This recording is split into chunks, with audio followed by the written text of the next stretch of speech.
네, 안녕하세요. 오늘 소개해드릴 내용은 테슬라 모델 3 발렛 모드에 대한 내용입니다.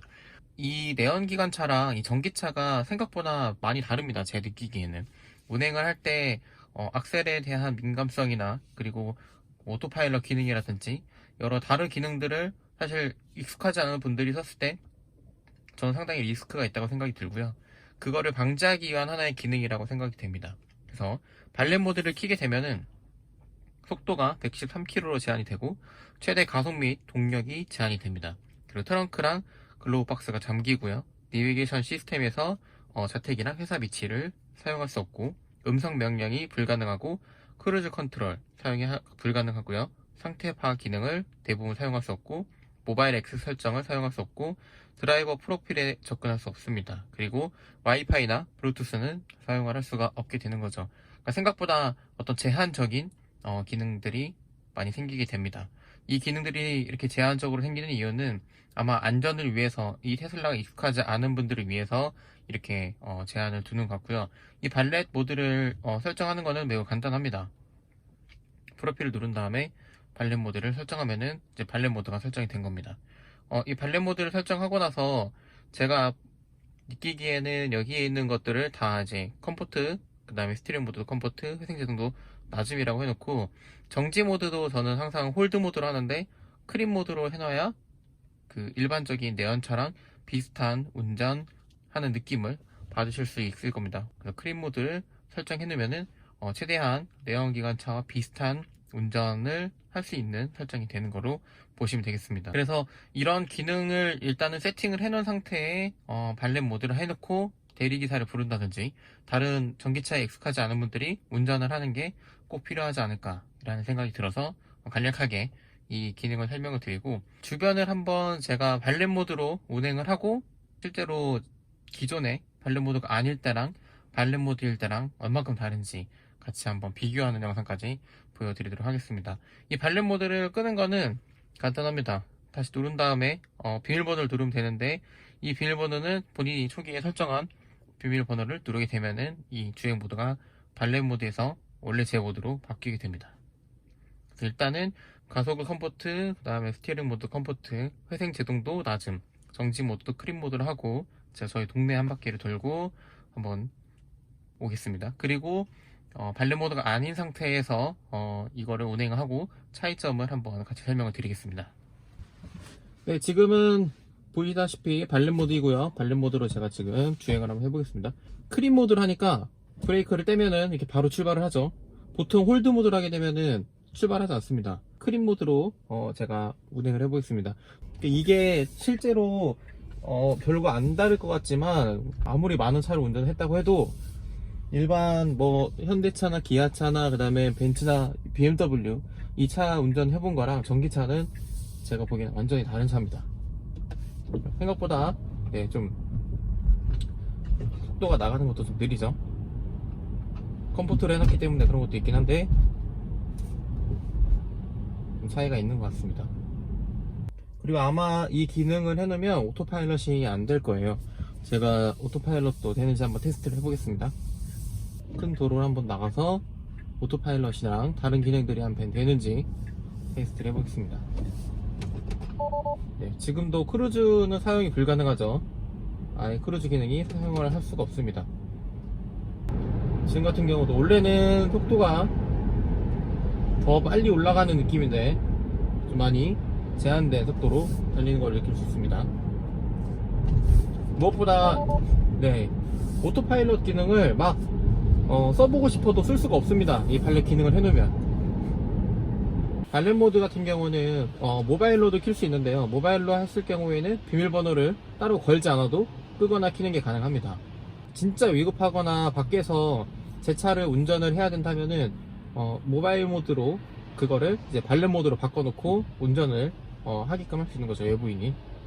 이게 지금 일반 도로여서 제가 113km 이상은 따로 밟지는 못하는데요. 그렇게 속도 제한이 있으면 분명히 속도 부분에 있어서는 그 이상 올라가지 않는 거는 확실하기 때문에 별도로 보여드리지 않고 그 부분은 넘어가도록 하겠습니다. 이게 이렇게 모드를 좀 바꿔놓으니까 확실하게 전기차이지만 나가는 속도나 이런 것들이 내연기관차와 좀 비슷하게 좀 바뀌는 듯한 느낌이 확실히 듭니다. 표준으로 주행 모드를 했을 때 표준으로 해도 이게 좀 다릅니다. 표준 모드로 해놔도 기본적으로 치고 나가는 것보다 좀 힘이 약하게 나가는 것이 좀 느껴지는 건 좀 있는 것 같습니다. 원래 이렇게 나가는 게 아니라 확 치고 나가는데 어느 정도 그 부분에 있어서는 좀 조절이 되는 것 같네요. 아마 글로브 박스도 안 열릴 거예요. 발렛 모드를 해놓으면 글로브 박스 넣을 수가 없습니다. 확실히 차가 좀 둔해진 듯한 느낌은 받습니다. 이게 일반적으로 탔을 때 테슬라의 그런 속도감이나 이런 것들을 처음 익숙해진 분들이 탔을 때는 확실하게 이게 좀 둔해졌다 라고 느낌이 받을 수 있을 것 같고요. 그렇지 않고 일단 일반적인 다른 차를 탔던 분들은 큰 차이가 없다 라고 느낄 정도의 이런 주행감을 주는 것 같습니다. 회생제동 같은 경우도 좀 차이가 있는지 테스트를 한번 해보겠습니다. 회생제동은 먹히네요. 회생제동은 발렛 모드를 하더라도 나중과 표준 이게 확실히 먹히고요. 회생제동 기능 자체도 제한을 걸어두는 게 좋을 것 같습니다. 회생제동도 익숙하지 않으면 이게 되게 처음에 운전할 때 좀 불편하거든요. 그렇기 때문에 회생제동도 제한을 걸어두고 설정을 해놓는 게 좋을 것 같아요. 애초에 회생제동은 제한이 걸리지 않기 때문에 설정을 그냥 낮음이라고 바꿔놓고 모드를 해놓는 게 좋을 것 같습니다. 네, 이제 발렛 모드를 제가 끄고 일반 제 모드를 하고 비밀번호 잠깐 가리고 한번 하겠습니다. 원래 제가 있던 제 계정이 떴고요. 그 다음에 정지 모드를 한번 바꿔보겠습니다. 원래 제가 주행하던 대로 이제 홀드 형태로 바꾸고 다시 이거를 동일한 코스로 주행을 한 바퀴 해보고 실제로 차이가 있는지 한번 보여드리도록 하겠습니다. 일단 가속 모드도 표준으로 좀 바꿔보고요. 회생제동은 일단 낮음으로 운행을 하고 그 다음에 전체적으로 이 정도 세팅해서 운행을 한번 해보겠습니다.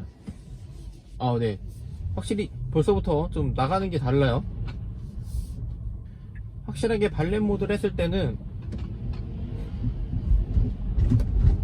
이 나가는 게 표준이어도 속도가 올라가는 것 자체가 다릅니다. 테슬라 영상들을 이제 리뷰를 많이 보신 분들은 알겠지만 그거 보시죠. 짧은 기간 내에 제로 100을 할 때 이렇게 치고 올라가는 거, 이게 발렛 모드에서는 안 됩니다. 방금 속도 올라간 거 잠깐 보셨겠지만 도로에 사람도 없고 차가 없어서 잠깐 보여드렸는데 발렛 모드로는 절대 이 느낌이 안 납니다. 그러니까 이게 위험한 거예요. 이거를 그냥 순식간에 딱 밟아서 가는 부분이 되게 위험한 거고요. 아까 동일한 코스를 한번 가보겠습니다. 주행 모드를 컴포트로 한번 해볼게요. 컴포트를 하더라도 아마 발렛 모드보다 조금 더 잘 나갈 것 같긴 한데 발렛 모드 때랑 조금 더 운행하는 데서 차이가 있는지 한번 같이 영상으로 보도록 하시죠.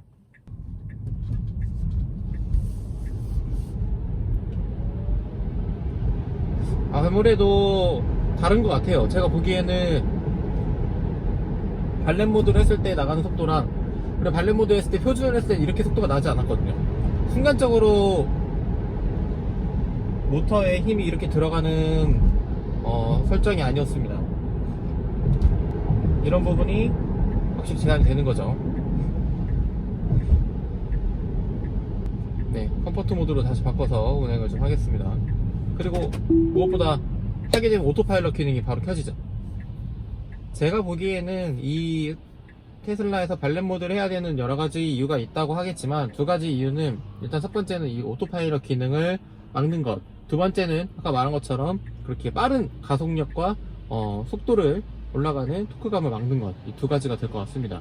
이 두 가지가 어떻게 보면은 되게 편리하고 운전을 하는 데 있어서 좋은 어떤 재미를 주는 이런 요소겠지만 익숙하지 않은 상태에서 이 차를 탔을 때는 되게 위험한 기능일 수 있기 때문에 발렛 모드를 꼭 숙지하셔서 다른 분이 타거나 대리기사를 부를 때 꼭 이 발렛 모드를 설정하시기를 추천드리겠습니다.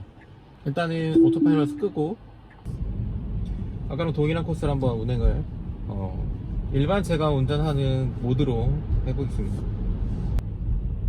제가 느끼기에는 그 발렛 모드랑 이 컴포트 모드는 뭐 이렇게 큰 차이가 없는 것 같긴 한데 이 표준 모드는 확실히 표준 모드에서 차이가 큰 것 같습니다. 네, 이렇게 나가지 않아요. 아까는 이렇게 밟아도 가속이 되지 않았습니다. 이렇게 등이 조금 젖혀질 정도로 가속력을 절대 낼 수가 없어요, 발렛 모드에서는. 처음 타시는 분들이 그래서 테슬라를 타면은 좀 멀미한다고 하는 게, 이게 막 뒤로 젖혀질 정도로 이렇게 이런 가속력 때문에 불편하다는 분들이 있는데, 이 표준 모드를 확실하게 막아주는 것 같습니다. 뭐 자칫 잘못해서 이 앞에 사람들이 있고 차가 있는데 살짝 밟았는데 탁 치고 나가면, 보통의 내연차는 1단, 2단, 3단이 있어서 우웅 하면서 가는데, 사실 전기차는 그런 게 없거든요. 그냥 바로 치고 가기 때문에 거기서 되게 위험한 사고가 바로 이어질 수 있어서 그 부분을 확실하게 제어를 해주는 것 같습니다.